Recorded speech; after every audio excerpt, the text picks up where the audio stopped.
मृत्युंजय सिंह पटना से हैं, इनके पास एनएमडीसी के 200 शेयर हैं 135 के प्राइस पे। ये हमको लगता है उस जमाने का जब एनएमडीसी स्टील इससे अलग हुआ था, तो वो तो इनके पास होंगे ही। इसमें क्या करें, एनएमडीसी पे होल्ड करेंगे अभी? बिल्कुल होल्ड करना चाहिए। देखिए ये लॉन्ग टर्म चार्ट देखिए, तो लॉन्ग टर्म चार्ट में एक राउंडिंग बॉटम बना है, 180 के आसपास ब्रेकआउट देखने को मिला है, जिसके टारगेट 320 340 की रेंज में आते हैं। तो इन्वेस्टमेंट के हिसाब से तो बिल्कुल बने रही है। नजरिया बड़ा रखिए, 6 से 8 महीने या उससे ज्यादा का नजरिया रखिए, तो टारगेट भी बड़े सेट करिए 340 रुपए के। और स्पेशली तब तक घबराने की जरूरत नहीं है जब तक ये 190 रुपए के ऊपर ट्रेड करता रहेगा। घबराने की जरूरत नहीं है, होल्ड करिए इसको। और इस बीच मार्केट तो रिकवरी तो नहीं कहेंगे, 750 पॉइंट अभी भी नीचे है। मिड कैप इंडेक्स बैंक लगभग उसी 400 पॉइंट के आसपास ऊपर बना हुआ है। सनी मेघानी जानना चाहते हैं स्नोमैन लॉजिस्टिक्स के बारे में। 400 शेयर्स हैं इनके पास 82 रुपये पे, और मोरपेन लैब्स के 900 शेयर हैं 54 रुपये पे। तो देखिए स्नोमैन के बारे में बात करते हैं। मेरे को मॉर्गन नहीं दिख रहा है, बट स्नोमैन का, हाँ स्नोमैन ले लीजिए। जी, तो देखिए स्नोमैन की जहां तक बात है, देखिए यहाँ पर 20 डे मूविंग एवरेज के नीचे स्टॉक फिसला है। आज 50 डे मूविंग एवरेज भी ब्रीच हो गए हैं। तो अगर ये ट्रेडिंग कॉल है तो कॉशियस रहिए। और अगर आप थोड़ा सा 3 से 4 हफ्ते का वेट कर सकते हैं तो 64 के नीचे स्टॉप लॉस लगाइए, वहीं पर 100 डे मूविंग एवरेज आता है। तो उसके नीचे फिसलेगा तो डेफिनेटली नेगेटिव हो जाएगा। मीडियम टू लॉन्ग टर्म के लिए तो कोई दिक्कत लगती नहीं है, वहां पर तो ट्रेंड अभी पॉजिटिव बना हुआ है। बट आपको, अगर आप ट्रेडर है तो आप 64 के नीचे स्टॉप लॉस जरूर लगाइए। ट्रेडर स्टॉप लॉस का 1 साल में डबल स्टॉक हो चुका है ये स्नोमैन लॉजिस्टिक्स का। रविंद्र ये जानना चाहते हैं क्या बीएचईएल को 1 साल के लिए होल्ड करें? बीएचईएल को 1 साल के लिए बिल्कुल होल्ड कर सकते हैं, क्योंकि बीएचईएल के जिस तरह के पैटर्न बन रहे हैं, और अभी से नहीं, अगर आप पिछले करीब 10-12 मंथ से देखिए तो पैटर्न तो बहुत पॉजिटिव बने हुए हैं। अब मेरे हिसाब से तो 340 रुपए के आसपास के टारगेट आप साल भर के लिए सेट कर सकते हैं, तो बड़े टारगेट है। हो सकता है उससे उसके पहले कोई गिरावट देखने को मिले, करेक्शन देखने को मिले, क्योंकि ऑलरेडी स्टॉक चल चुका है। बट फिर भी बने रहिए, 190 रुपए के नीचे आपको स्टॉप लॉस लगाना है। टारगेट बड़े सेट करिए 340 रुपए के। के स्क्रीन पे राइट हैंड साइड पे आपको एक विजुअल्स दिख रहे होंगे प्रधानमंत्री मोदी के, जो पहली अंडर वाटर मेट्रो रेल का उद्घाटन उन्होंने किया है कैलकाटा के पास, कोलकाता में। हुबली रिवर के नीचे से जाती है, 520 मीटर की एक टनल बनाई गई है, उसके नीचे से पास होगी और हावड़ा और कोलकाता को जोड़ती है। तो उसका उद्घाटन आज उन्होंने किया है अभी, और मेरे ख्याल में ये उसके इंजीनियर्स वगैरह जो काम करते वो लोग होंगे। और ट्रेन में बहुत सारे स्कूल के बच्चे भी बैठे थे जिनके साथ उन्होंने ये यात्रा की। तो ये भी अपने आप में इंजीनियरिंग मार्वल है। इस समय देश में बहुत सारी ऐसी चीज़ें हो रही हैं जो इंजीनियरिंग के लिहाज से बहुत कमाल की हैं। जैसे मुंबई में भी अभी आप देखिएगा, शायद नेक्स्ट वीक कोस्टल रोड का जब उद्घाटन होगा तो उसमें भी 2 टनल बनी जो समंदर के नीचे से जाती हैं। वो टनल के थ्रू आप बाई कार या अपने व्हीकल से आप जा सकते हैं।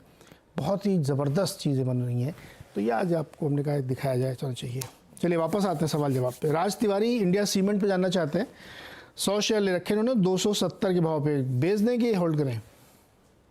बेच देना बेहतर रहेगा, क्योंकि यहाँ पर ट्रेंड निगेटिव है, लोअर टॉप लोअर बॉटम बन रहे हैं। और अगर आप बने रहना चाहते हैं तो एक बहुत ही पास में स्टॉप लॉस लगा के रखिए। 219 रुपए का स्टॉप लॉस लगाइए, उसके नीचे जाए तो निकल जाइए। 200 मूविंग एवरेज के नीचे ट्रेड कर रहा है और लोअर टॉप लोअर बॉटम 400 बन रहा है। अच्छा, टाटा पावर का 15 महीने का टारगेट जानना है नीतू कपूर को, 291 पे लिया इन्होंने। तो देखिए टाटा पावर के पैटर्न की बात करें मीडियम टू लॉन्ग टर्म के हिसाब से तो बहुत पॉजिटिव है। कंसोलिडेशन जरूर दिख रहा है पिछले करीब 3-4 हफ्ते से, लेकिन ट्रेंड बहुत पॉजिटिव है। अगर 6 से 8 महीने के टारगेट सेट करने होंगे तो वो करीब करीब 475 के हो सकते हैं। तो बिल्कुल बने रहिए और 50 डे मूविंग एवरेज पे ध्यान रखिए, उसके नीचे जाए तो आपको निकलना पड़ेगा। फिलहाल के लिए स्टॉप लॉस आपको 350 रुपए के नीचे लगाना है। ओके, जरा चोलामंडलम का चार्ट दिखाइए, चोलामंडलम इन्वेस्टमेंट का। पिंकू कुमार कह रहे हैं कि लगातार नीचे नीचे जा रहा है ये, कैसे किस पॉइंट पे एग्जिट करें? इन्होंने लिया है तो अब वो, हाँ ये बात तो सही है, गिर तो रहा है आज। हो सकता है कि एनबीएफसी पूरे दबाव में है तो इसमें भी उसका असर देखने को मिल रहा है, लेकिन इनके प्राइस से भी बहुत नीचे नहीं है। 1040 का इनका प्राइस है और 1028 पे भी है, ट्रेड कर रहा है। पेटीएम हुआ, फिर उसके बाद आईएफएल फाइनेंस हुआ, फिर अब जेएम फाइनेंशियल, तो तमाम एनबीएफसीज के ऊपर एक बहुत रेगुलेटरी इश्यूज हैं, तो दबाव आ रहा है और इसीलिए स्टॉक पे प्रेशर है। चोला में क्या करना चाहिए मानस जी? तो कभी भी कोई मौका मिले, कोई रिकवरी देखने को मिले तो चोला से निकलिए, क्योंकि देखिए स्ट्रक्चर तो 15 जनवरी से खराब हुआ है, लोअर टॉप लोअर बॉटम बनने लगे थे। स्टॉक हमने इम्पॉर्टेंट मूविंग एवरेज के नीचे ट्रेड कर रहा है और अभी भी 200 मूविंग एवरेज के नीचे ट्रेड कर रहा है। वीकली चार्ट पे जाएंगे तो 50 वीक मूविंग एवरेज के नीचे ट्रेड कर रहा है। 950 रुपए तक के टारगेट्स पॉसिबल है, तो कभी कोई उछाल मिले तो यहाँ पर निकलने की कोशिश करिए। उछाल पर निकलिए इससे, और आपके प्राइस के आसपास ये तो कोई उछाल में तो निकल जाना चाहिए।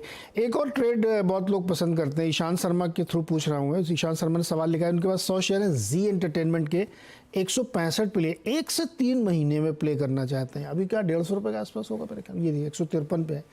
क्या जी में किसी प्रकार का ट्रेड बनता है क्या, कोई दिखता चार्ट पे आपको?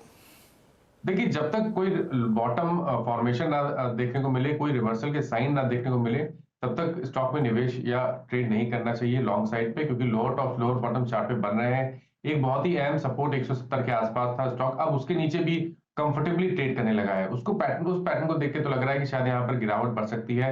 125 130 तक के भाव देखने को मिल सकते हैं, तो अभी कोई मौका नहीं खरीदारी करने का। अगर मौका होगा भी तो 20 डे मूविंग एवरेज के ऊपर होगा, जो इस टाइम के लिए 177 है।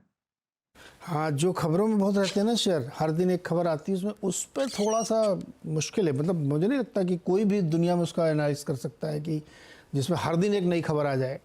तो फिलहाल ऐसे शेयरों से आप लोग थोड़ा दूर रहें। अच्छा, परवीन पटेल जी जानना चाहते हैं मेदांता के बारे में, जो हॉस्पिटल वाला है, ग्लोबल हेल्थ बेसिकली। 110 शेयर इनके पास 547 के भाव पर इन्होंने लिया है।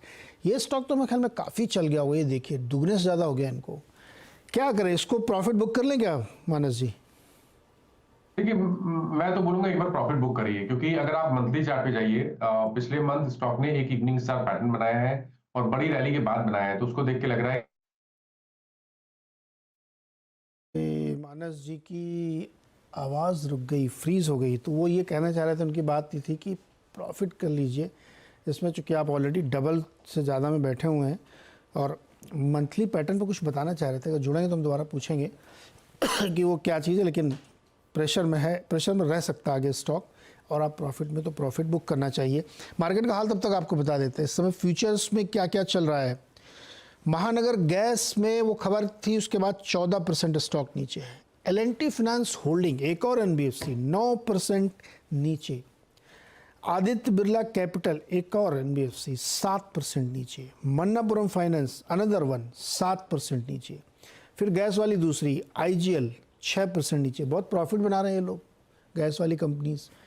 मानस जी, गैस वाली कंपनीज बहुत प्रॉफिट बना रही हैं। IGL और MGL आज उस बयान के चक्कर में टूट गई सब। शॉर्ट का मौका है, लॉन्ग का? नहीं, तो देखिए, शॉर्ट नहीं करना है, क्योंकि अगर हम कुछ स्टॉक की बात करें, स्पेशली IGL और MGL की बात करें, वहां पर लोअर लेवल पे सपोर्ट है, कंसोलिडेशन दिख रहा है, तो मैं शॉर्ट करने के लिए नहीं बोलूंगा। आपके पास लॉन्ग पोजीशन है तो मैं दोनों स्टॉक के बारे में बता देता हूँ। IGL में आपको स्टॉप लॉस 410 रुपए के नीचे लगाना है, और MGL के केस में आपका जो स्टॉप लॉस होगा वो अब 100 मूविंग एवरेज के नीचे होगा, 1300 रुपए के नीचे। लेकिन इस गिरावट पे खरीदारी करने की भूल ना करें, क्योंकि ऊपर की तरफ से सेलिंग प्रेशर देखने को मिला है, और सेलिंग प्रेशर में वॉल्यूम्स भी काफी ज्यादा है। तो अगर आपके पास लॉन्ग पोजीशन रह गई तो मैंने दोनों स्टॉप लॉस बताए हैं, वो ध्यान रखिए। मानस जी, पिरामल एंटरप्राइजेज और UPL, इनमें एंट्री प्राइस क्या होगा जहां पे ट्रेड लॉन्ग साइड में इनिशिएट किया जा सकता है? तो देखिए, पिरामिल इंटरप्राइजेस के केस में 980 रुपए के ऊपर ही आप खरीदारी करें। आपके पास लॉन्ग पोजीशन है तो स्टॉप लॉस 840 रुपए के रहेंगे। UPL में अगर आपके पास लॉन्ग पोजीशन है तो 440 के नीचे स्टॉप लॉस लगा के रखिए, और खरीदारी के मौके तभी होंगे जब स्टॉक में ब्रेकआउट 510 रुपए के ऊपर देखने को मिले। 510 के ऊपर UPL बहुत कमज़ोर हो गया है, 450 के आसपास गया। इंडेक्स का स्टॉक था, अब इंडेक्स से बाहर हो गया है, और गिरते गिरते गिरते गिरते ये आधे से भी नीचे आ गया है। एक हाल की लिस्टिंग है इस पर, अगर आप चार्ट पे आपको मिले, SBFC फाइनेंस, बहुत पुरानी लिस्टिंग नहीं, चार्ट पे मिलेगा क्या? नहीं, मैं नहीं देख पा रहा हूँ। SBFC, ओके, नहीं, छोड़ दीजिए, SBFC नहीं मिल रहा है तो कोई इसमें ज़रूरत नहीं है उसकी बहुत ज़्यादा, क्योंकि बहुत जो छोटे होते हैं ना उसमें बहुत दिक्कत नहीं होती है चार्ट उसमें मिलता नहीं है। अच्छा, इस पे बताइए सर, दीपक फर्टिलाइजर को करंट लेवल पे कुछ किया जा सकता भाई वगैरह? नहीं, बिल्कुल भी नहीं करनी है। देखिए, स्टॉक में ट्रेंड निगेटिव है, लोअर टॉप लोअर बॉटम बन रहे हैं, 20 डे मूविंग एवरेज के नीचे ट्रेड करा। 2 बार अटेम्प्ट किए पिछले 10 दिनों में स्टॉक ने 20 डे मूविंग एवरेज को रीगेन करने के लिए, लेकिन दोनों बार वो फेल हुआ है। तो अब आपको वेट करना पड़ेगा, 540 के ऊपर निकलेगा स्टॉक तभी खरीदारी करें, उससे पहले खरीदारी ना करें। माना जी, बीच बीच में लोग मस्ती भरे सवाल भी करते हैं, तरुण गगनाली ने मस्ती भरा सवाल किया है, टीसीएस 10,000 रुपये कब होगा? मेरे पास 500 शेयर है। बताइए। नहीं तो देखिए, ये तो कहना थोड़ा मुश्किल है।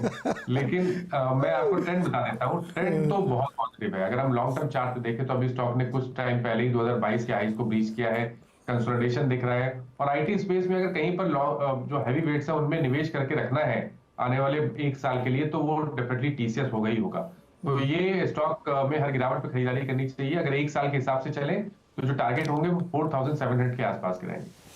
अच्छा, अदर देन टीसीएस मानस जी, अगर आपको डिस्काउंट देना है कि साहब चुनाव है, फेड के रेट का पता नहीं क्या होगा, आगे जाते हुए एक बजट भी आएगा जुलाई में, बहुत सारे बड़े बड़े इवेंट हैं जो जिसकी डिस्काउंटिंग लेते हुए अगर आपको दिवाली तक के लिए कोई एक इन्वेस्टमेंट का आइडिया निकालना हो तो क्या होगा वो, अगर है तो? अच्छा, तो आप किसी भी स्पेस में मैं दे सकता हूँ, राइट? हाँ, क्योंकि जो भी आपको लगता है ये सबसे सेफ बढ़िया स्टॉक है, ये सारे इवेंट को झेल भी सकता है ये। जी, तो देखिए, पहले तो स्पेस की बात कर लें। मेरे ख्याल से ऑटो एक ऐसा स्पेस है जहां अभी भी बहुत पोटेंशियल लगता है, और मेरे ख्याल से बजट आने के बाद भी ये स्टॉक दौड़ेगा जरूर, ये सेक्टर जरूर दौड़ेगा।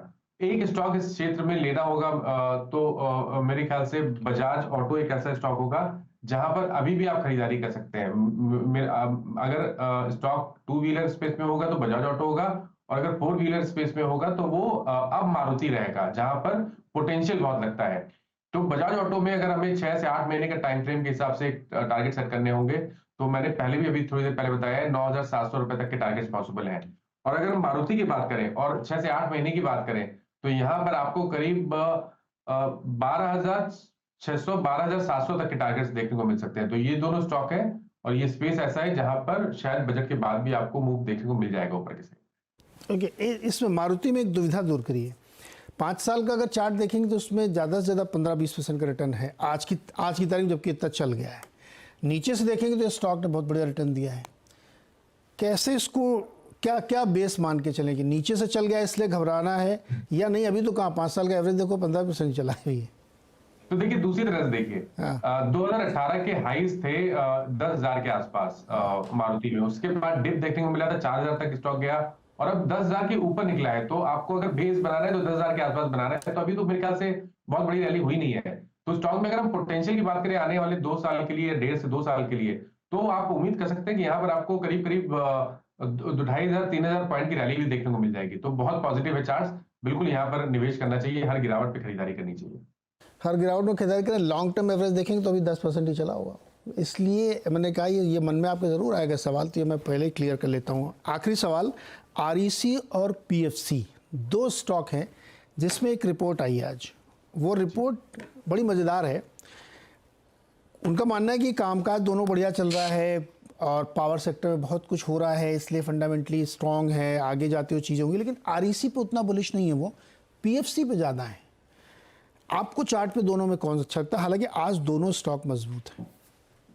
तो देखिए, दोनों एक ही जैसे चलते हैं। मतलब अगर आप पूरी हिस्ट्री देख लीजिए तो दोनों स्टॉक एक जैसे ही परफॉर्म करते हैं। तो यहाँ पे ये चूज करना कि REC बेहतर है या PFC बेहतर है, मुश्किल है, आपकी चॉइस के ऊपर डिपेंड करता है। लेकिन अगर हम दोनों स्टॉक के ट्रेंड की बात करें तो दोनों स्टॉक के ट्रेंड बहुत पॉजिटिव है, और मैं भी बहुत बुलिश हूँ। अगर आने वाले 3 से 6 महीने की बात करें तो मेरे ख्याल से REC में आपको 610 तक के भाव देखने को मिल सकते हैं, और PFC की बात करें तो यहाँ पर आपको 530-540 तक के भाव देखने को मिल सकते हैं।